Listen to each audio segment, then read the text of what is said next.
A warm welcome to all of you from Aspen, India. Delighted to see such a good turnout on a Friday evening. So Arvind, all thanks to you and your wonderful book on China. That's the topic of great interest to all of us here. A couple of items in terms of housekeeping. Phones, please, if you could either switch them off or put them on mute, it would be very helpful. Secondly, our programs are all taped and put on our website, courtesy the wonderful YouTube. So please, when you're asking your questions, identify yourselves and be very clear so that it's easy for the speaker to respond accordingly. I want to thank two wonderful people here, Ravi for having agreed to do this, and Arvind for doing this at such short notice. So we are delighted, even though it was pretty short notice for you, but it's great to have you with us. Ravi, over to you to please take over the proceedings. Thank you.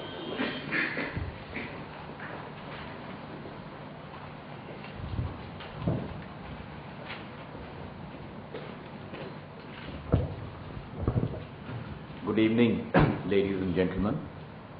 It's always a pleasure to be back again at yet another Aspen event. And this one promises to be even more exciting and more sparkling than the usual high standard that I think all of us have expected from Aspen, India. Professor Arvind Subramaniam, who's with us right here, he's just flown in from Beijing, has written this extremely exciting book. I'm told it will be available in India in a few months' time. It's already available on Kindle, so it can be downloaded. The physical book should be here in another couple of months. The title is, as you can see, Eclipse, Living in the Shadow of China's Economic Dominance. And as they say, if one picture speaks more than 1,000 words, this particular visual that appears on the cover of the book tells its own story in terms of stance, body language, what have you. And I think anyone who looks at that cover and that picture will have a number of questions in their mind about, is China going to be dominant, and what is its dominance going to mean for the entire world and in particular for us in India. And I'm sure that Arvind, in the course of his presentation, is going to touch upon these questions in relation to India in particular, apart from explaining the core argument of his book. I've very quickly gone through it, and I must say I was struck by the force and the argument behind the book, the way it is built up. It's almost like a detective story, sort of one coming on the other. You're looking for something which is going to be the twist at the tail, but actually it all hangs together very, very beautifully. You'll see it for yourself. And no wonder, because Professor Subramaniam has an excellent record of academic standing. He's an MPhil and a PhD from Oxford. He's taught at Harvard. He's taught at Johns Hopkins. He's worked for a while at GATT, and hence his very detailed knowledge of trade negotiations, which is apparent in the book. And as you will see, he tells the story with a great deal of verve. We follow our usual discipline of the speaker taking about 30 minutes. Then there will be a very short conversation. I'll keep it very brief, just to maybe tease out a couple of points that haven't been covered, and then we will throw it open for discussion to the floor. Now, ladies and gentlemen, over to Professor Subramaniam.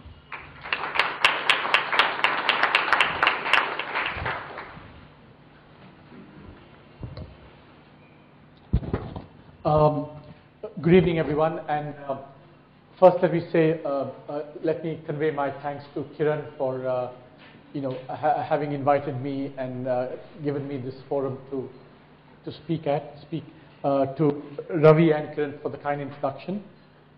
It's always a pleasure to come back to India, and when I do this presentation in to an American audience or a European audience, what I begin by saying is that look what the world has come to, an Indian coming to tell you Americans about how you guys are declining and being eclipsed by China at a time when the other power, Europe, is also disintegrating. So this is the kind of topsy-turvy world we live in, where an Indian has to come and give you the message about a rising China.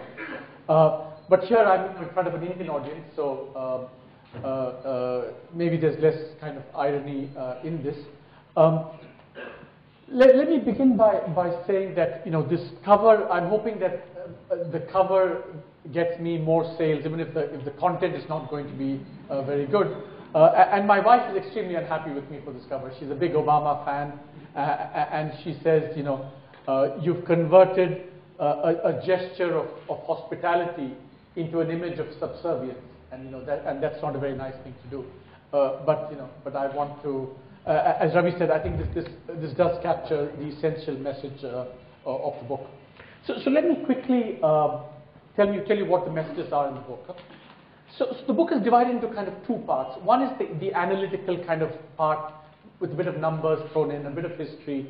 And my central claim in this book is that China's economic dominance is more imminent in time, much broader in scope, and much greater in magnitude than anyone currently imagines. So that's my central and very controversial contention in the book.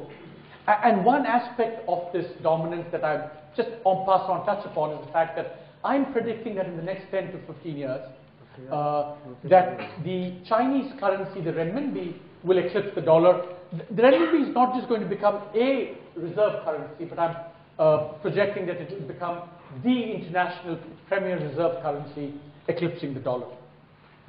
So that's my main kind of analytical finding and projection, and I'll go through it a little bit. So this raises the question, so what? So what if China becomes dominant? Why should anyone care? I mean, the fact that China and India are growing is good news for these countries and good news for the world, because growth is not a zero-sum game. Everyone gains. But I think there is two aspects to the so what question. One aspect is, I think, a question that concerns a lot of people, which is that the current economic system that we have, fairly open trade and financial system, will that survive China's dominance? It's a big question, because we're not sure. And my answer to that is there's a very high probability that it will survive China's dominance, but we can't be sure.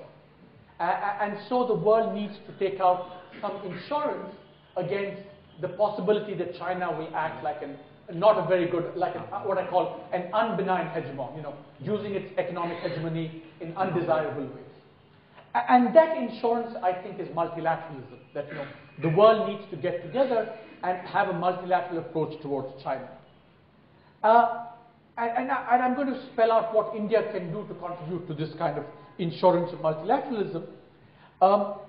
And I think the most controversial aspect of what I'm going to say in terms of how the rest of the world should respond is, for those of you who are foreign policy types, when there's a rising power or a superpower, you can either try and contain it. I mean, the status quo power, the United States, can either try and contain it, or it can try and engage it. And these are the traditional kind of options that one faces. I go one step further and say that we should, in fact, especially the United States and the rest of the world, should certainly not contain China. It's not even enough to engage China, but it can actually empower China. So when I presented this in kind of the lion's den of the foreign policy establishment in Washington, with a lot of hawks and neocons, their response was, you must be crazy. Why should we confer even more power on a rising power? So the apparent paradox of what I'm positing is that one must give more power to a rising power. And that's my big message for the Americans in particular, but also for the rest of the world. And then I go into a little bit about why I think America is vulnerable and America could be vulnerable to the exercise of Chinese dominance. So these are the four main messages. I might touch upon some in more detail, some less in detail, but let me. One of the reasons I kind of started doing this project is because there is what I call a Central American conceit. I live in Washington, D.C., so I do pick up the air in Washington quite a bit, to a greater extent than I pick up what's going on in India. And one Central American conceit, which is expressed very eloquently by Larry Summers, arguably one of the most brilliant men in the world, and when he left the White House, he said, yeah, China is rising, we know that, but they said that about Japan. We saw off the Japan challenge, we can see off the Chinese challenge as well, and all we need to do is get our act together. And therefore, really, China cannot eclipse us if we get our act together. And that's why he says something about, predictions of America's decline are as old as the Republic. And my central contention is that, this is far too complacent, smug, complacent, and is almost hubristic, and it's I don't believe in this Central American conceit, because I believe strongly that economic dominance in the world, the next economic superpower, who becomes that, is much more China's to lose to gain than America's to lose. And in fact, in order to provocatively challenge this conceit, I begin my book actually with the following fantasy scenario. It's 2021, the new US president has just got elected, America is in a lot of trouble financially, it has no choice but to go to the International Monetary Fund with cap in hand. Lo and behold, the managing director of the IMF happens to be a Chinese, and he says, we'll give you the money provided you take out American naval bases from the Western Pacific. In a sense, what I do is that I'm inspired by what happened in 1956, when the United States did something very similar to the United Kingdom in the aftermath of the Suez Crisis. And I say that something like that, what America did to the UK, China could do to America in 10, 15 years' time. Do I really believe this fantasy scenario? I think it's probably a low probability scenario, but I want to kind of shake up the Americans to think out of their sense of complacency. So that's kind of the central motivation for the book, to challenge this Central American conceit. So I won't bore you with a lot of technical details. So what I do in this book is I construct an index of dominance which combines a country's GDP, a country's trade, and a country's external financial strength. I argue that these are the three main determinants of dominance. GDP, because that gives you the resources for power. Trade, because when you control, if you have a big market, you have the power to control other people selling to you, and the US and the UK have used, and Europe have used it in the post-war period to determine, to get foreign policy goals, strategic goals, economic goals, and so market power is very important. And of course, we see now that China is a big net creditor, and it is really calling the shots in a number of instances. So if you're a net creditor internationally, you have power. If you're a net debtor, you are vulnerable. And so I put these things together, and I'm going to show you this index of dominance. I go back to 1870 to construct this, because I have the data to go back, because I want to bring in a historical perspective to this economic dominance game. And then I projected going forward. And I projected going forward, and a key aspect of my projection is that I project that China is going to grow at about 6.5% over the next 15, 20 years. And China will grow, and the US will grow at about 2.5%. Now, these are fairly conservative assumptions. When the economists reviewed my book, they said my conclusions were radical, but my assumptions were quite conservative about China. China has been growing at 10%, let me just remind you, for 30 years. So I'm not projecting that it's going to grow at that pace over the next 20 years. China is going to slow down, and slow down considerably. So I'm not bringing the numbers in my favor by any means. But despite these fairly conservative assumptions, I'm going to show you some striking results. So this is what it does. Is this is simply the index of dominance from 1870. The top three countries in the world. In terms of my three indicators, I combined that. You can see that in 1870, the UK was the world's superpower. After World War II, the US was the superpower. But look at lo and behold, 2010, the US and China are neck and neck. So that's the sense in which I say it's much more imminent. And I go so far as to say it's already here. Chinese economic dominance is already here, and I'm going to give you a couple of examples of that. The next thing that I say is that it's going to be much greater in magnitude than anyone thinks. You look at 2030, I just project these numbers forward, the gap between China and the US is certainly much bigger than the gap between the UK at the height of empire, and almost close to the US at the height of Pax Americana. So what I said very controversially about 2030 is that, folks, we're not talking about a G20 or a G7 or even a G2. We're talking about a G1 with China in solitary dominance. So that's the kind of greater in magnitude that I'm positing is going to happen, in the not so distant future. And I say also one aspect of the broader in scope that I say, which I mentioned earlier, is that I think China's currency will become the reserve currency in the next 10 years or so. China will have to undertake a lot of policy changes, but I believe China will do so over the next 10, 15 years. And I've just been in China, presenting this book and having these discussions.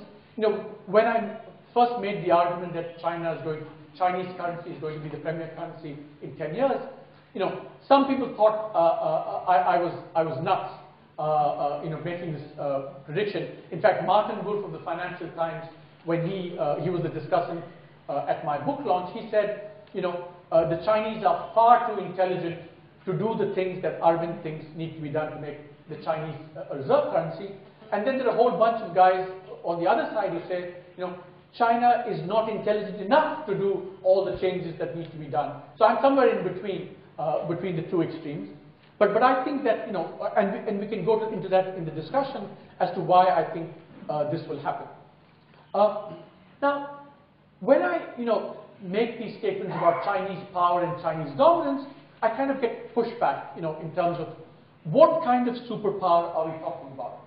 So I use the term that I use to describe China is that it's a precocious superpower, i.e., it is going to become a superpower at a time when it's not amongst the richest countries in the world. The previous two superpowers, the US and UK, were the richest when they were the superpower, but I think China's standard of living will be about half that of the United States by about 2030. So it's not going to be a poor superpower, but it's not going to be amongst the richest either. And that has a lot of implications for, or how the world will be run by the new superpower, what China will have to do. So that's the first, I think, thing we need to keep in mind. It's going to be a very unusual situation, unlike the historical precedents on this. The second kind of pushback that I get is, what kind of dominance are we talking about? The Americans quite rightly say that, they have the kind of dominance that comes from having a lot of attributes, what Joe Nye calls soft power, democracy, openness, being a technological leader.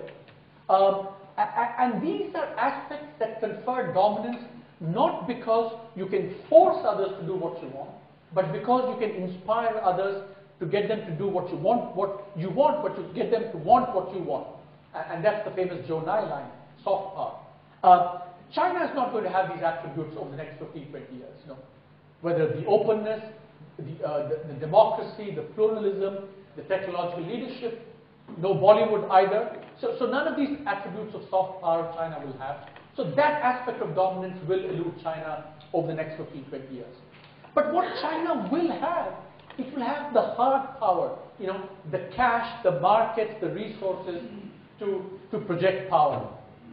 And not just in terms of sticks, but also carrots to get what it wants and to resist, doing what others don't want it to do. So I spoke about the imminence of Chinese economic dominance. And people say, well, perhaps it will happen in the future. And I say, no, it's happening now. Many examples. There's not a Taiwanese embassy left in Africa because China, as a quid pro quo for lending to Africa, has demanded that Taiwanese embassies be shut down. But that's a lesser aspect of it. In this crisis in Europe, if things go really bad, the only country with the ability to actually provide the resources to rescue Europe is not the United States. The US is on the sidelines. It's indebted, it's cash-strapped, but it's only China that can provide the resources. And China can get a lot in return. And indeed, I think China should get a lot in return, but it has that economic power. But my favorite example on Chinese power is the fact that China runs a whole system of economic policy, encapsulated most starkly in its exchange rate policy. It runs a very undervalued currency, subsidizing its exports. And this policy has not only irritated and annoyed the United States, it has actually adversely affected almost all countries in the world. India, Korea, Brazil, Mexico, Taiwan, South Korea, South Africa, Europe, all of them chafe at Chinese exchange rate policy. And yet, the whole world has been able to do nothing to change China's policy. So I say, if this is not dominance, what is? And that's the sense in which the imminence is already here. Now, turning to the question of the big question: will this open system survive China's dominance?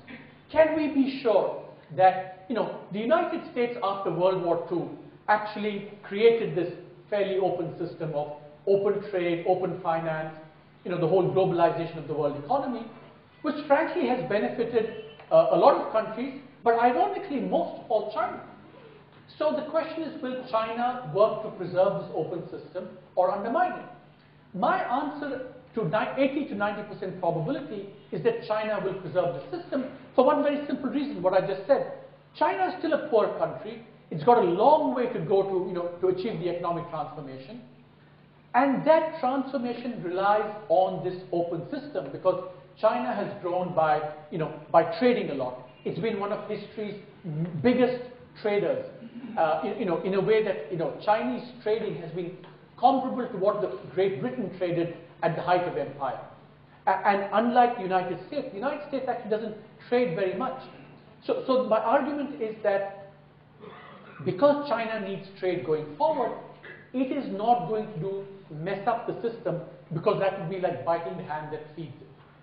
So high probability that this will continue. And in fact, the contrast I draw is that the United States did not need an open trading system or a financial system after World War II. They created this system more out of historical and political reasons and foreign policy reasons rather than economic reasons. But for China, it will be an existential economic necessity to have this open system. So I think that's why one can be reasonably confident that this will survive. Now, but the point is that what history suggests is that we cannot be sure.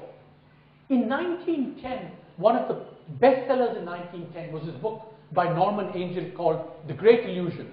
And the book basically said, Norman Angell went on to win the Peace Prize, Nobel Peace Prize, and the book's central contention was that there is no way Europe can get into any kind of conflict, because even Germany is so intertwined with the rest of Europe that it would be folly for Germany to act in any way that would undermine the trading system. World War I did happen. Germany did behave in this way despite being economically integrated. And so history's counsel is that we cannot be sure. But we cannot also be sure not just because of history's system. We cannot also be sure because we still are, the world is very uncertain about China. China still runs a model of state capitalism that is impervious to outsiders, that's still reasonably protectionist, that's still non-transparent. It subsidizes its goods, it runs this undervalued exchange rate policy to the detriment of the rest of the world. So China itself has done things to not create the assurance in the rest of the world that they will behave according to current rules and norms. And by the way, if you talk to American foreign policy and trade experts, they are very down on China because they feel China is manipulating and undermining the trading system. And the interesting thing is that if you talk to Indian industry, you will hear similar echoes of what you hear in Washington, namely that China is a manipulator, is a subverter, it's unfairly subsidizing, etc., etc. Now, if it continues to do that, of course, this open system that we have might not survive. So that's the risk that we have, and that's why we need some insurance against that. And remember, although the US, I think, deserves a lot of credit for giving this open system, the US has also behaved on occasions in a way that has kind of quasi-abused its privilege as the economic hegemon. I was, in the GATT in the 80s and early 90s, when the US went around the world and in India, got India to change its intellectual property laws, its patent laws, in a way that most developed countries did not want to change these laws. But the US wanted it, and it changed it. And so the US, for example, in 1971, blew up the entire system of exchange rates because it didn't suit it. So it's not that, there's going to be something peculiar about China that it's going to subvert the system. All hegemons do. And Nietzsche has this great line that, power is never held in innocence. So, there's no reason why China should do the same either. So I think that's the fear that we have. And I think that's why the world needs to get together to form this multilateral coalition, which would be protection against China becoming, hegemonic. So, and the idea really here is that China has become so big and has so much heft on one side that we need corresponding heft on the other side to shape the rules of the system in a way that are not undermined by China when it becomes hegemonic. So that's why we need multilateralism. And the point is that, but we need to create a stake for China in this multilateralism as well.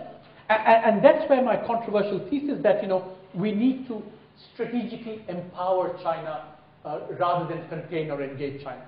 What do I mean by that? Let me give you 3 examples of what I mean by that. I think the world has an interest in making the Chinese currency an international currency. I think we should actually confer this, do all that we can to make the Chinese currency dominant. Why do I say that? I say it because, it would recognize China's growing role. I think if the Chinese currency becomes international, China will be less able to run this policy of having a cheap currency because the demand for renminbi will go up, and it's an outcome that the rest of the world wants. But I think above all, if the Chinese currency becomes the dominant currency, it's going to have a greater stake because it will not then want to take actions that will undermine that status of the Chinese currency as the #1 currency. So I think it's really important to do that. I say a similar thing about the Chinese role in the IMF. What I say is that the world needs a bigger IMF because a lot of troubles brewing. Europe now might need to be rescued, and the only country with really the resources to provide this is China.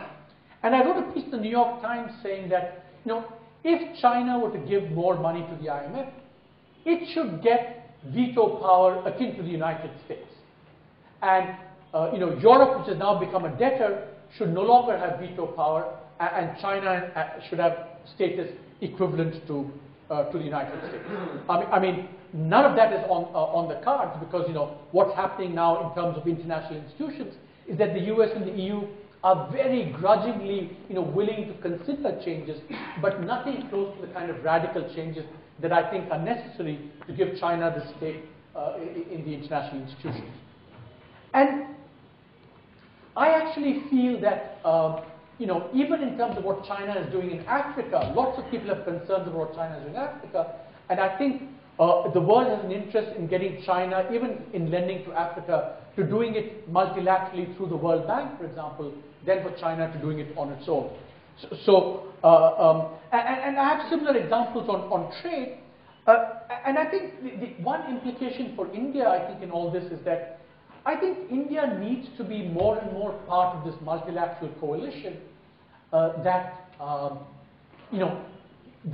engages with China in a serious kind of way. So I had the privilege of briefing President Obama before his trip to India. So he asked me, what is the one thing that you would, on the economic side, India should do? So I said, Mr. President, I think India should get together with the United States and a number of other countries in challenging China on its exchange rate policy. So because India has a stake in this, Indian industry has been very much exercised by Chinese policy, but India's position always is, oh my God, we live in a rough neighborhood, we don't want to be part of this coalition, we let the US, do the hard work for us. And the fact is, what India has to recognize is that the US cannot act on its own anymore because China has become far too powerful.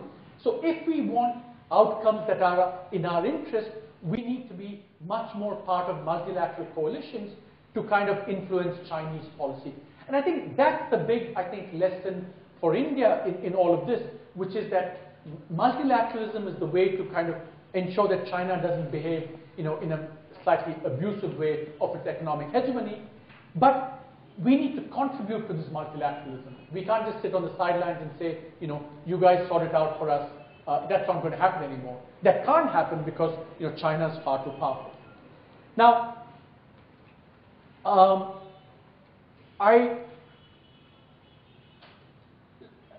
want to say, one last thing about the paradox of, empowering an already rising power. Why do I say this? How do I justify this paradox? I justify this in 2 or 3 different ways. One is to say that, so when Bob Kagan, who's a very intelligent neoconservative, asked me this question, I said, Bob, there are 2 or 3. One is that you guys have less and less options vis-a-vis China. So essentially, make a virtue of necessity. You don't have that many options, so you might as well be a kind of enlightened, fading power and accommodate the rising power, make a virtue of necessity rather than fight it because you don't have many options in the first place. The second reason I say that is that if you do not accommodate China, the risk is that China will go off and do many of these things bilaterally or regionally in a way that excludes all of us. So one example is, the example that I gave, China has been lending all this money to Africa, on its own and imposing all kinds of conditions. I think we have an interest in getting China into the multilateral system and providing that money multilaterally so that there are better norms associated with that lending. Similarly, I think if China starts negotiating, trade agreements within Asia and excludes India and America, I think it's going to be problematic for us. So I think we don't want to push China in that direction. I think above all, my last reason is that how China responds eventually as a superpower will in part be conditioned on how the status quo powers accommodate this rising power. And the more you try and contain, the more I think China will want to then keep that as a memory when it becomes a superpower in a way that I think might be detrimental to the whole economic system. Do I have 1 minute, Ravi? Yeah? So the last point, this is something more for the American audience that I say. Remember my fantasy scenario in the book where I said, the US president going cap in hand to the IMF. And I think there is a serious, dimension to my fantasy scenario. What people don't realize is that in 1956, the United States was able to impose these tough conditions on Great Britain, not just because the United Kingdom was a debtor and needed resources, but also because it had become very weak generally. Now, the parallel with that situation, I say, and this is what I conclude with, there is a deeper parallel with 1956 in the following sense. The United States is facing generalized economic weakness. Low growth, its fiscal situation is very bad, and above all, it has a serious middle class problem. Wages for the average American household have stagnated now, apart from a blip of 7 years, for about 30 years. And so the whole American dream is kind of, is in risk of being shattered. And so America is very weak on a much more broader basis than people realize. And when you put that together with the fact that a credible rival to superpower status has emerged, America is in really a very vulnerable situation. And I tell my American audience that this superpower in 15 to 20 years will have a 50% larger economy than the United States, will do 50% more trade than the United States, will be a creditor and you will be a debtor, and will also be issuing maybe the world's premier reserve currency. So it is this combination of this credible superpower and generalized economic weakness that makes the fantasy scenario in my book not so implausible after all. So if I may indulge, so this is how I end my book. The last 3 lines of my book. So the fantasy scenario that I begin with, so I say on that February morning in 2021, after signing the agreement with the IMF, the President of the United States makes his way through the bracing cold air. So he's just been humiliated. He signed this agreement with the IMF. Toward the cavalcade of black Lincolns that will carry him and his entourage back to the White House. As he steps into his limousine, the bells of the National Cathedral erupt in somber splendor. Self-aware and history-honed, not unlike his once-removed predecessor Barack Obama, the President is reminded of the funeral procession of King Edward VII over a century ago, as described by Barbara Tuchman in that great book of hers, The Guns of August. And this is what she says about 1910, which I apply to 2021. The muffled tongue of Big Ben tolled 9 by the clock as the cortege left the palace. So the cortege is Edward VII's funeral, and I'm comparing the US limousine going back in these funereal terms. But on history's clock it was sunset, and the sun of the old world was setting in a dying blaze of splendor, never to be seen again. The Americans don't like these things.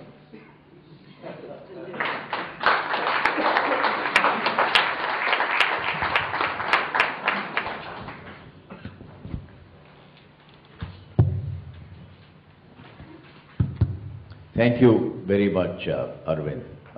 I've heard it said that economists were number crunching, a very prosaic folk, but with the imagery you've given, both the photographic image and this fantasy and the story, I think you brought to life in many ways what you've been saying with remarkable power.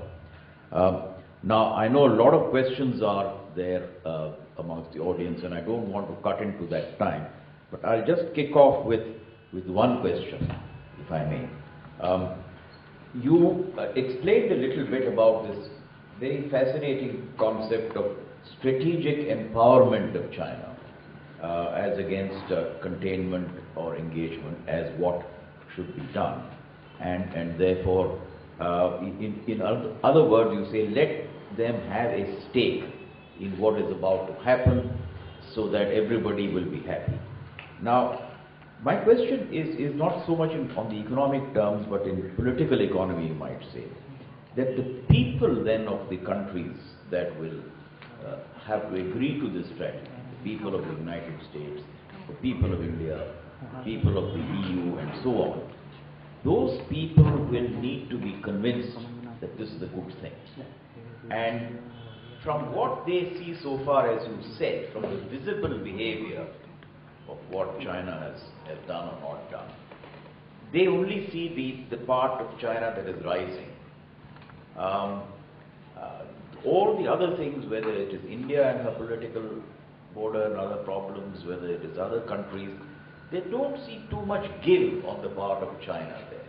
So how are the people going to be convinced that this is something that just stands a chance to work, or will they say, boy, you're really handing it to them on a platter? Right. Ravi, I think that's a fantastic question. And I think the first and most honest answer to you is that it's going to be a very tough sell. Precisely for the reason that you're saying that, the people are not going to be convinced that this is a plausible strategy. But here's my kind of response to that. My response to that is, you see, what we have going vis-a-vis the Chinese, I think are two things. One is what I would call the advantage of their backwardness. And that basically means that because they're still underdeveloped, they have a big stake in maintaining this open system. So in some ways, that's one chip that we have, we can rely on. The second chip I think that we have is that, and this is a point made actually by our Prime Minister, Dr. Manmohan Singh, is that, we don't have a whole lot of hardcore carrots and sticks left. But I think what we do have is China, I think, really does not want to be seen as a deviant from multilateral norms. I mean, so the opprobrium of being seen as a deviant is kind of it's not, I don't still think it's a massive, the power of leverage that we have. It's not a very big lever we have over them, but it's one of the few levers we do have. So, so the power, the opprobrium of being seen as a deviant is what we have. Therefore, that's why we have multilateralism as the option here. That's why we try and shape the rules. And the more China, steps away from these rules, the more it's going to be, seen as an outlier, outsider. And that's not something that, and that's not something that I think the Chinese want to encounter or face. Because I think the other thing we need to keep in mind, it's kind of a lesson in Chinese history that I've learned very recently, that, we think of China, or many countries now think of China in the terms that you do. For example, not much give, slightly assertive, even aggressive in terms of territory and within the region. But if you look at Chinese perception of their own history, it's very different. Their perception is the following. For 1,000 years, they were the premier civilization in the world from about 580 to 300 AD. And they say, during that period of our dominance, we never went around colonizing or proselytizing like the Americans and the British did afterwards in the colonial era. And so we are not an aggressive power. Second, when we were weak, it's these guys who screwed us over, after 1793 when, all the opium wars and what they call the century of humiliation. So their perception is very much, why is everyone so anxious? We've been good citizens internationally. So, so I think we need to be, I don't think we should completely buy into that history, but I think we need to be sensitive to that history. Thank you, Arvind. I think questions are, I can see they're all over the place. So perhaps we can take 3 or 4 questions and then you can group them together and answer them. The first hand up was General Banerjee, so let me give the floor to him. What a brilliant presentation, of course, and one has read commentaries on your book, but not the book, and so therefore the question really reflects on the presentation. As an economist, you deal with Chinese power entirely from an economic perspective. But the Chinese themselves look at power in a more comprehensive manner, and they have defined and elaborated upon the concept of comprehensive national power. Yeah. And therefore, the acquisition of comprehensive national power is really the goal or objective of the state. Right. And should you confront countries with your economic strength before you've acquired a comprehensive national power, it would lead to premature conflict and perhaps a setback. Aren't the Chinese smart enough to understand that? Secondly, your recommendation regarding multilateralization as the solution for engaging China and therefore to prevent an explosion or whatever, or dominance. In Chinese history, there is never, to my recollection, very limited, that China has ever accepted multilateralization as a state policy. Have they got any experience of that? Are they willing to accept the constraints of multilateralization? Just last 2 years and the recent East Asia Summit reflects on the inability of China to look at multilateralization as one way of solving international issues. Thank you. Thank you, General Banerjee. Question at the back there. Jha, I'm a trade lawyer. One question I wanted to ask you was on multilateralism and the Chinese, what you say is the Chinese commitment to it.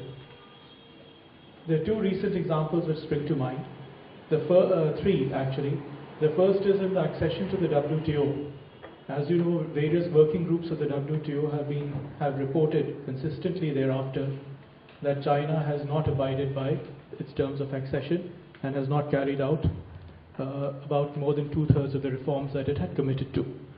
And it also has no intention of doing so, which they have also signaled. Second, they signed the Law of the Sea Convention some years ago.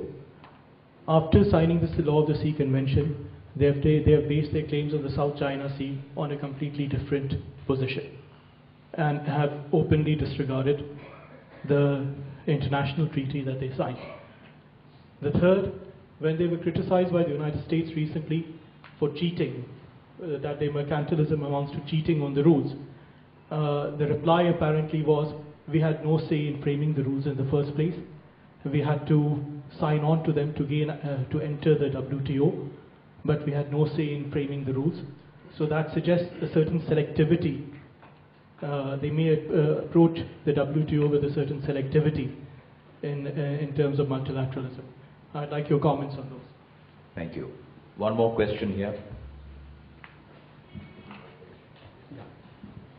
Much has been written about extreme amount of bad debt and poor loans in the Chinese banking system. And it's been hidden behind the opaque walls of their system itself. And many economists have gone on record as saying the day of reckoning is coming, and as soon as it's there, the economy is going to collapse. So I'd like your comments on that. And secondly, the one-child policy that China has followed for years and years and years. In another 20 or 30 years, there's going to be an aging population with, where's the workforce going to be that's going to keep them going in the 20 or 30 years beyond that? Thank you. Question there? Yep.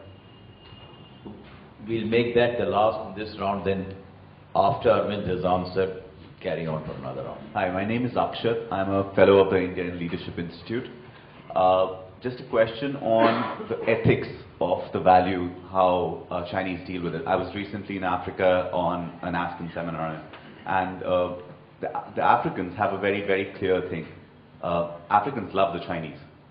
They don't love the Americans because the terms of engagement that America or the Western world has always had with Africa has always been on these terms and this.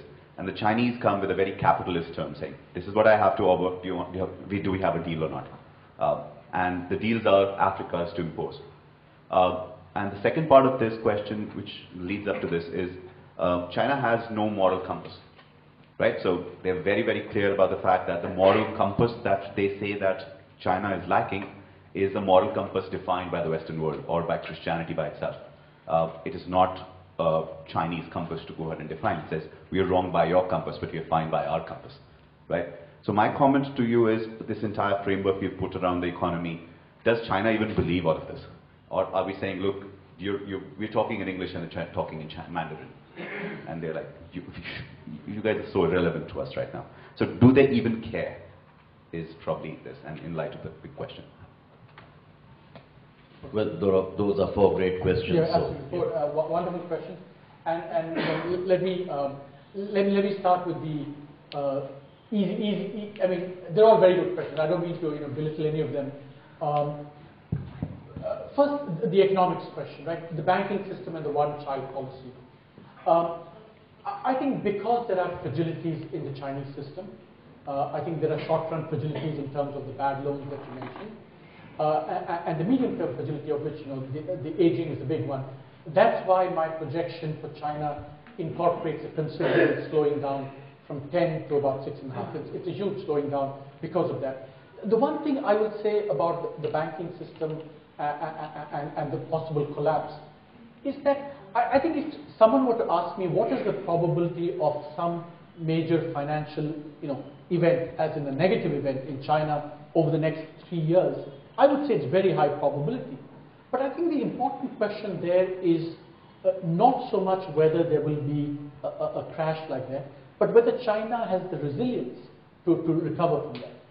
And I think that China does. So that's why my 6.5 projection doesn't mean that there won't be years of slightly slower growth, but they will have the ability to bounce back. And the best example of that is what happened after 2008. I mean, they suffered a massive shock when world trade collapsed, their exports collapsed, but they were able to recover from that with a kind of fiscal package which was the envy of the world. I mean, even the US couldn't muster such a fiscal package. So they have both still enough fiscal and financial ammunition and the political will to recover from that. And that's why I think the 6.5% growth is not, I think, unreasonable.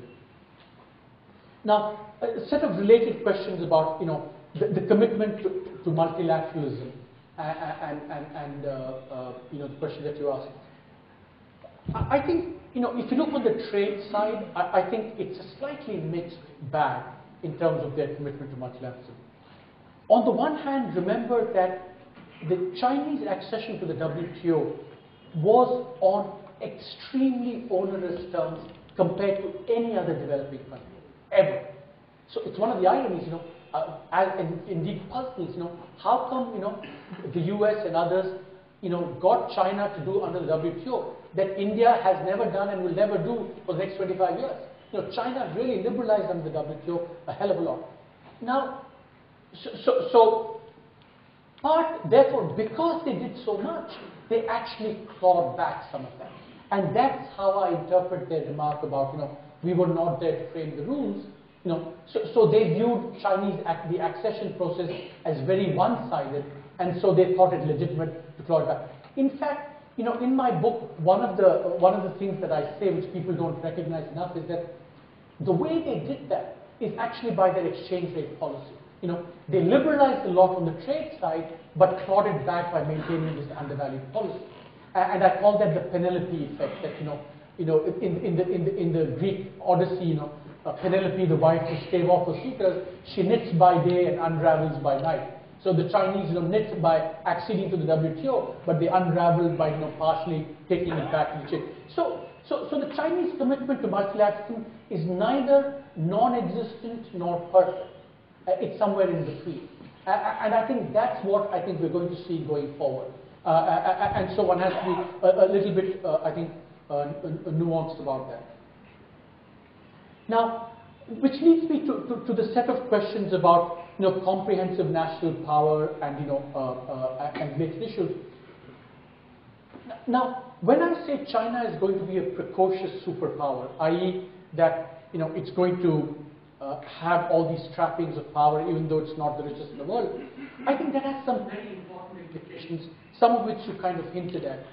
One of them is the fact that China is now. So I was at this at this conference in China with all these Chinese academics and so on. And the point I made was that and the whole discussion was focused on China's domestic challenges. And I said, you have no choice but also to have to think about what your external role is going to be. You can't ostrich in the sand say, oh, I'm a poor country, I have all these domestic. True, but then because you're so big, you're an elephant, what you do affects others, and therefore you have to think about your international business. But one, I think, implication of being a precocious superpower is the following, that the trade-off between self-interest and international obligation is going to be much more tilted towards self-interest when you're a poorer country. So by definition, that means China will do less for the international system as a precocious superpower than the countries that were the richest. And that therefore does mean what you said, more conflict, more tension, because China will not be able to do that. And that's intrinsic. So that's why we have this challenging period ahead. And that's why I think we need multilateralism and so on. Now, on the last question on ethics,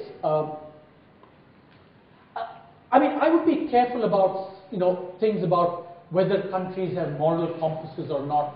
I think these are very loaded questions about people might say that about Indian traders in parts of the world, do they have a moral compass or do they, So I think one has to be a little bit careful about that. I think what I do take away from that is, I don't think, as I said, China is immune to, being shown up to be not, not being ethical, and I think that's the challenge in Africa. I actually don't completely agree with you. See, it's a bit mixed. China's role in Africa is a bit complicated because, on the one hand, I think they're doing these deals with no kind of, respect for perhaps for laws and values and things. But then I don't think the West can, get on a moral high ground in that because, they've never given aid with any kind of, great moral conviction or, Western aid has been almost as ruinous for Africa as Chinese aid might turn out to be. So I think we have to be a little bit, we're really talking about two not very desirable interventions, external interventions, And we'll have to see how it plays out. If it turns out, for example, that China, despite having this fairly kind of narrow-minded commercial motivation for this intervention, if it turns out that they build all these roads which serve Africa well, all power to them. Certainly that record might be better than the record of Western aid in Africa.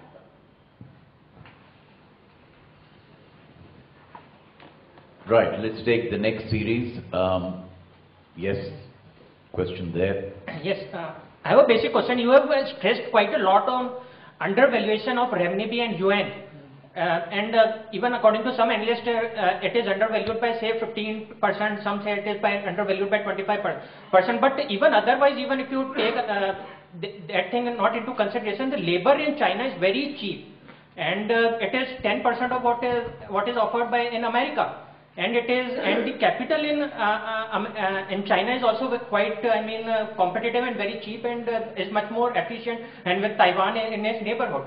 And plus that, the goodwill that it has. So even if it exports, people in America and in Europe really love Chinese goods. So even if you take the argument of undervaluation and you appreciate it by say 15 or 20%, even then also it hardly makes too much of sense, because China would still be very competitive, and with India and its neighbor is much more focused on BPO and service industry. It has quite a lot of long way to go in contract manufacturing. And as far as manufacturing industry is to go, it will take about say 2 or 3 decades. So how do you assess that thing? Okay, question there. Yes, sir. My name is Sushil Jain.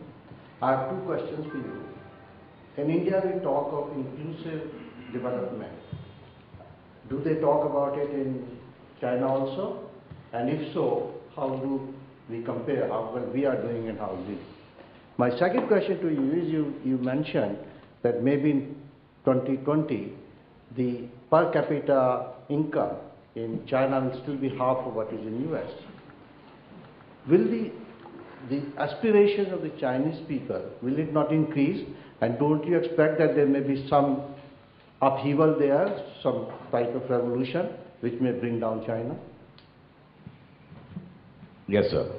Last question this round. That's very interesting what you say, Mr. Subramanian. But there are a lot of assumptions which you use, which are, I think, challengeable. Yes, can you introduce yourself, please? Yes, okay. My name is Onkar Marwa. I'm currently Distinguished Fellow at the Institute of Peace and Conflict Studies in India. 2 or 3 things. One, the sort of strategic empowerment that you suggest for the rest of the world vis-a-vis China appears very similar to the way in which the Chinese viewed themselves over the last 1,000 years or more as the center of the world. Basically, you're trying to suggest in different ways, in polite ways, that the rest of the world comes out of China. I do not see that happening. I mean, that's an assumption which I challenge politely, of course. I do not see it happening because China never had an interaction with the rest of the world. It only had interaction with a few countries close to it who did count out of China. So I do not see why and for what reasons the rest of the world would play the same role vis-a-vis China. That's assumption number 1, which is. The second one is there is a lot of linearity built into your thesis. I remember as a young student many years ago reading a book, I think it was by John Reed, called I've Seen the Future and It Works, which referred to the Soviet Union. And this is at the time of the of the 1970 revolution. He had gone there, he saw all these great dams being built and factories being put up, and it was the future. Well, it didn't work that way. Now I understand that China is a huge country, it's a very great country, a great history, but at the same time, there are certain, there's a whole world beyond China, which I think the Chinese have to come to terms to, rather than that the whole world must come to terms with them. And I think that is where the issues will be. I don't think it will be determined by the fact that they have more weapons or that they have what you suggest, sort of 50% more production than the United States. It will depend on a whole lot of other things, which I'm sorry, I don't wish to take up too long, but which I would be very willing to sit down with you and talk in some other context. So just along that line of thought, could you give me your reaction? Thank you. Okay. Again, a great set of questions. On the undervaluation and the Chinese goods, you're absolutely right that Chinese labor is very cheap relative to American labor or Soviet or European labor. But my contention has always been that the Chinese exchange rate affects other poorer countries much more than it affects the US and Europe. Because precisely the reason that you said, China's labor may be 10% of, say, American labor, but it's more expensive than Vietnamese labor, and yet they manage to export much more. And that's partly because they keep their currency artificially down.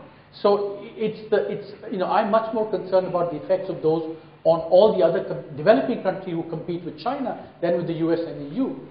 But it turns out that we all have a common problem, and that's why we can all get together to challenge China on its exchange rate policy. I think the Chinese exchange policy has a big effect, maybe not on the US and EU, you're right, but a lot on the other countries, because other countries have cheaper labor. Now, on inclusive development, I think they are as obsessed with inclusive development as we are, and in fact, they keep talking about the many rebalancing that they have to do, the regional inequality, the inequality in terms of skill levels, and so on. And in fact, one of their obsessions now is how to deal with inequality in China. And so inclusive development, I think, and how are we doing? I think the tragedy of the world is that inequality is increasing around the world. It's increasing in the US, it's increasing in the UK, and it's increasing in India and China, with the only difference that in India and China, the inequality takes the form of, not that the bottom is stagnant and the top is pulling away. In terms of the aspiration of China in kind of political terms, what happens once standards of living rise. I think that is the million-dollar question, right? That we know from history, from the modernization hypothesis, that economic development leads to demand for greater political voice and political say and democratization. And the Chinese experience so far has been that that political pluralism has not kept pace with their economic growth. But I think the point is it's going to happen. The question is, how long does it take? And above all, whether it's going to be cataclysmic or whether it's going to be controlled. And most people tend to believe that this kind of political transformation in China, the odds are that it will be more controlled than cataclysmic. But that's that's anyone's guess. On the point about let me take the points backwards. About the linearity of the Soviet Union. Remember Larry Summers said not only did they say that about the Soviet Union, but they also said that about Japan. So the same thing was said about Japan. Japan is the future, Soviet Union is the future, right? So there are two counterexamples. Now, I don't know whether you remember the Soviet, of course, Khrushchev came to the United Nations in, I think, 1954, 55. He took his shoe off and banged it on the podium and said, "We will bury you." And what he meant was not militarily, he meant economically, right? And of course, now, remember, the difference between, I think, the Japan analogy and China is that the big mistake that people made about Japan was to project a dynamism for Japan going forward, even though Japan had become one of the richest countries in the world. Now China, it has, everyone agrees that it has a lot of dynamism going forward because it's still very poor. So it's again that advantage of backwardness. So I think we are less likely to make the mistake that China is going to suddenly fizzle out economically. So there's no I mean, the linearity in my assumption is just that, I mean, I don't think it will be a smooth growth going forward. But as I said earlier, there will be bumps along the road, but China will be able to recover in a fashion that gives this broad, prosperity going forward in a way that is not comparable to Japan and the Soviet Union. The Soviet Union, I mean, we were just plain wrong on the Soviet model. I think that was just a mistake, and I don't think we are, likely to make similar mistakes about China going forward. On your strategic empowerment and the world kowtowing to China, I'm kind of mixed. I'm thinking aloud here. Is that, I mean, I'm not making a kind of normative statement that the rest of the world, should bow down, kowtow, and China is kind of sitting there up on the throne and receiving stuff. I mean, there's going to be a process of huge mutuality in this. I think both sides have to recognize that there are common interests. For example, trade is not a zero-sum game. China needs the resources from the rest of the world. China needs the markets of the rest of the world. And that's the sense in which I said that there's a very high probability that China will not mess around and kind of say. So it's not that China is going to withdraw and wait for the world to come and speak. It's I think a mutual game. It's just that we have to accept that it's not a symmetric game, because that's the nature of power. If you have all this economic strength, it's asymmetric. Just as the US wielded its power, the UK wielded its power, and I'm saying that something similar will be done by China, but in a slightly different way, because Chinese attributes are going to be slightly different going forward. Thank you, thank you. There are a whole series of questions coming up, but I'd like to ask you one question myself, because I was prompted by this comparison in Japan and the Soviet Union. When you in your book compare the China with the examples of the past by taking the common place vis-a-vis the US, what proportion of the US were they when this happened? I was struck that China today faces some of the challenges which these folk never had in their time. One is the whole environment and climate change piece, which is very huge for China and which is causing enormous havoc. In fact, the latest article in Foreign Affairs by Yajeng Huang, the title is The Sick Man of Asia, and he's written about the horrendous public health situation in China. So that is one. The second is that China spends a huge amount on internal security. Some people say even more than external security. And apart from that, apart from the financial expense, the management time and top management time, the leadership of Tibet or Xinjiang or whatever it may be, I mean, is that going to distract the leaders from doing all this stuff and kind of get them worried about internal disturbances and so on and so forth? So will they have the leadership focus as they have more and more challenges to kind of drive this thing forward? That I'd like to just consider that. Can I respond to that? You see, I think the whole, climate change and health and all these are, I think, really big challenges for China, as they are going to be for India as well. I think climate change is huge because, let me just say 2 or 3 things on that. One is that climate change, in fact, is going to have a much more adverse impact on agriculture in India than in China. All the simulation studies show that because of geography, our agriculture is much more vulnerable. China, in some model simulations, actually comes out net neutral because it has parts which are going to benefit from climate change, because more land will become accessible for agriculture and so on. But point number 2, your basic thing about, they will have to, modify their development strategy to take account of climate change, which means, they'll have to spend more resources on that, and that will be a drain on the economy. There's no question about that. And even the public health thing, I think it's going to be a big expenditure for China going forward.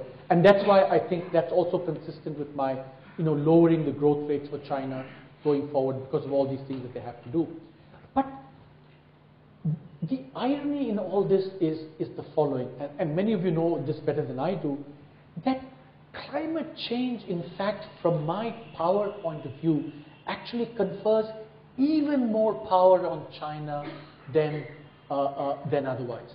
Why do I say that? Because if water becomes scarce, China is upstream controlling the scarce water resources of Asia. And as you know, and as people in India have written, China has a water dispute with actually every one of its neighbors. But climate change is going to confer even more power on China if they start building the dams. So everyone is negatively affected, but China is less negatively affected than the rest of the others. So they become even more powerful in this scenario in some ways, even though they're going to face the challenges that you said.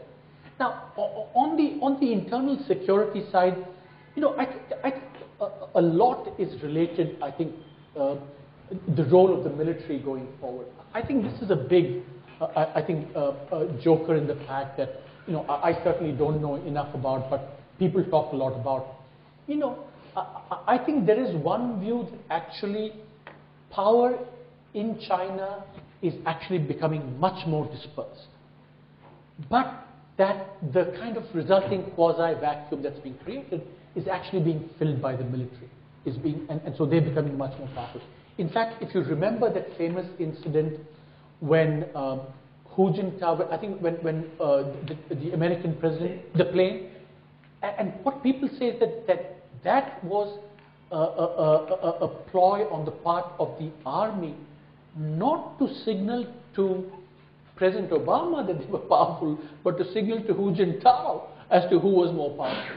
And so that's, I think, the kind of joker in the pack in China. And it's going to be related to the whole political transformation that people spoke about.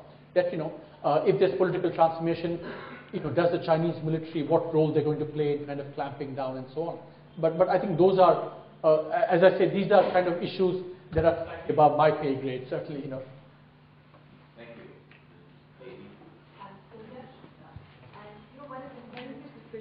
Any predictions that an economist is making purely on economic models, given where the world is today.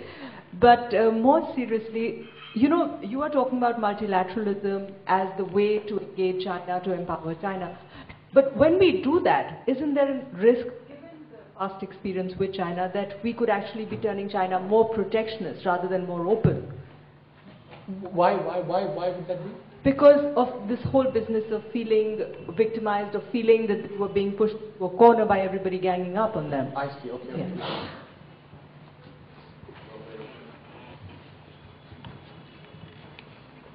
My name is Klaus Voll. I appreciated your projections.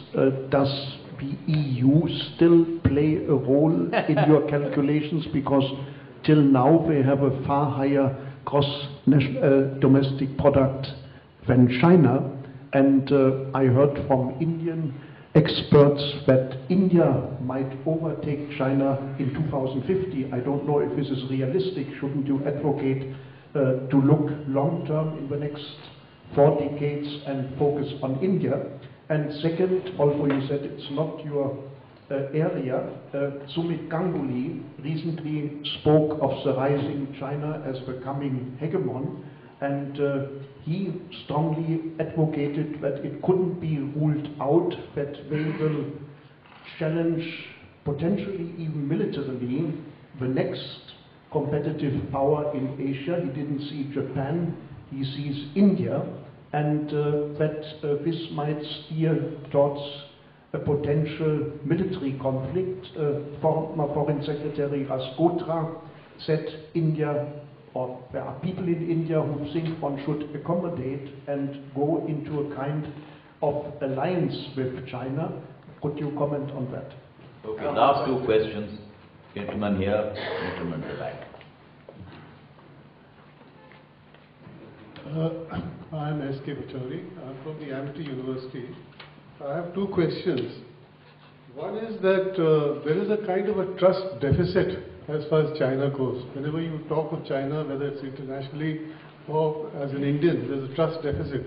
Do you see this, some kind of a metamorphosis taking place in the belief about China, number one? And you know, in India we are very familiar with the fact that China sends a lot of cheap goods which are not of very high quality, and very often they trade in such a manner which creates doubt about the practices that they adopt. And thirdly, I don't know whether, since this is a little more political, but I thought I must bring it to your notice. When will China stop its bullying tactics as far as India goes? Because, you know, they still say that Arunachal is a part of China. In fact, I've been to China, I've been on an international archaeological conference. I think we are diverting very far from his just 1 second. original field. Their maps still show Arunachal as part of China, the ancient maps. And of course, you know the stapled visas controversy that took place recently. So I don't know how long this is going to go on.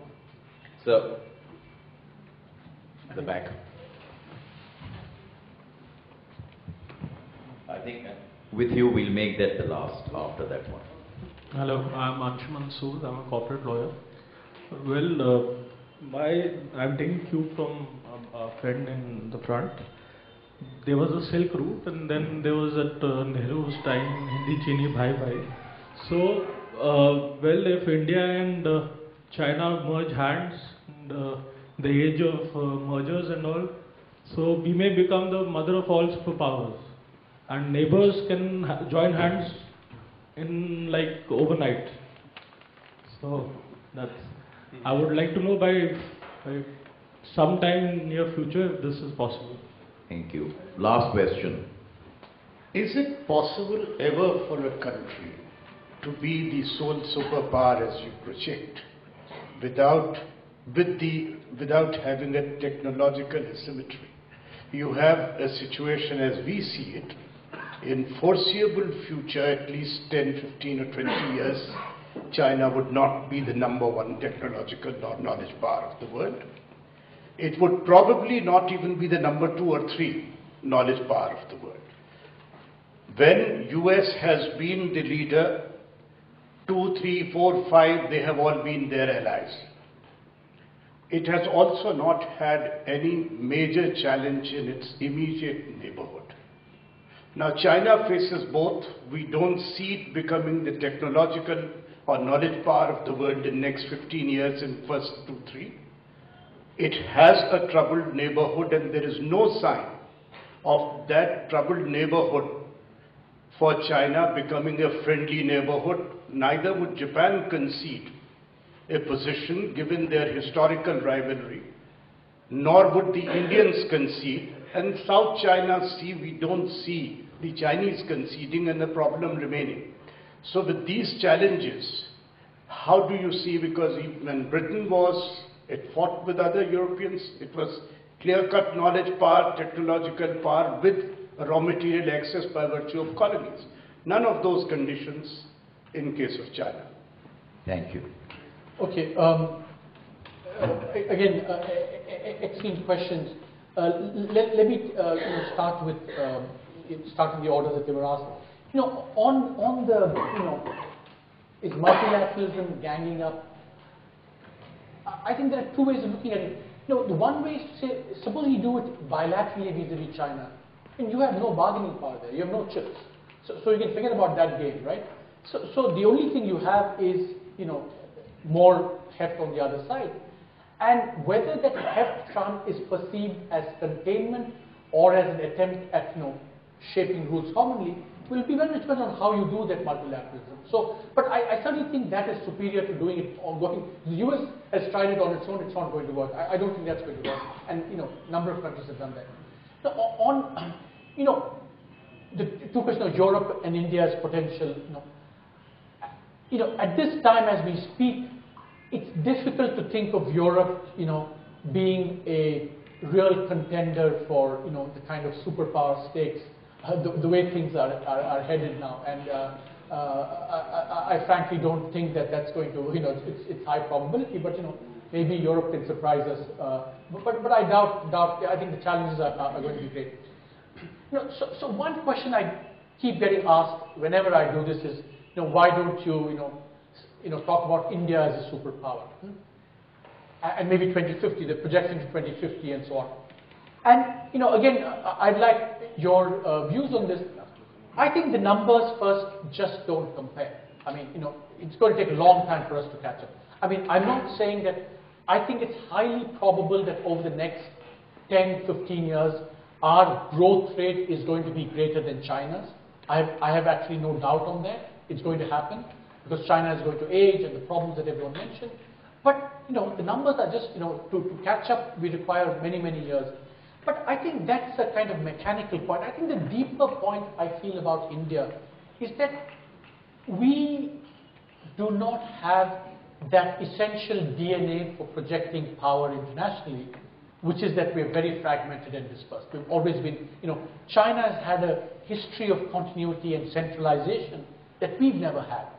And you just have to look at how weak the center is in India, across the board, and to think that somehow India can, I mean, this is India's strength. I mean, I'm not saying this is, I think it's one of India's great strengths, that we cannot project this power internationally because we're so weak and diffused. That's what gives us our pluralism, the healthy chaos and so on, our soft power, our openness, the innovation and all that's happening. But I think in this game you need to be centralized enough or have this, and I think India has never had it and is not going to have it. And so I think India is not in this kind of superpower game for I think. Sir, in your slide 8, in 1973, China was not there at all. Yeah, and in my 23rd, 1990, it's a surprise actor on the radar. If you look at the numbers going forward, you see, in terms of GDP, we're going to catch up, but we're never going to be as big a trader as China has been because that has been our policy. And also the other component about China is a bad trader. It's a deleveraged kind of trader. Other day we heard that Barbie doll sells for $10, out of which China gets $1. 60 cents for labor, 40 cents for raw material. Yeah, but I think when he tries to get more out of these $10, how is that transition going to happen? And as Sir asked, on the value chain, if that technological supersendence is not going to happen, who is going to allow that kind of transition? So my point is more that the fact that China is such a big market is what is going to confer power on it. So that's the numbers. And also remember, China is a big creditor. We're net debtors, and I think our development strategy is going to continue to make us net debtors and not net creditors. And I think maybe we should reevaluate the policy. I think we should. But so the numbers I think fundamentally don't add up. We have a huge foreign exchange reserve. Who? We are next to China. No. We're not even no. China, Japan, Russia. We're low down. So much low down. So let's not. I think. I think I think India, China, that is not going to happen. I think pigs will sooner fly than India and China forming a union.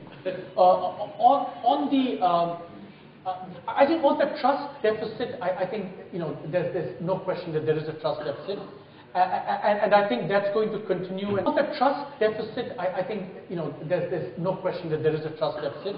And I think that's going to continue, and I think China will have to address that very seriously. If it wants to acquire soft power, these are the things that China really has to work on. Now, I think you've asked a very. I think I would say if there's one, I think, chink in my argument, I think, which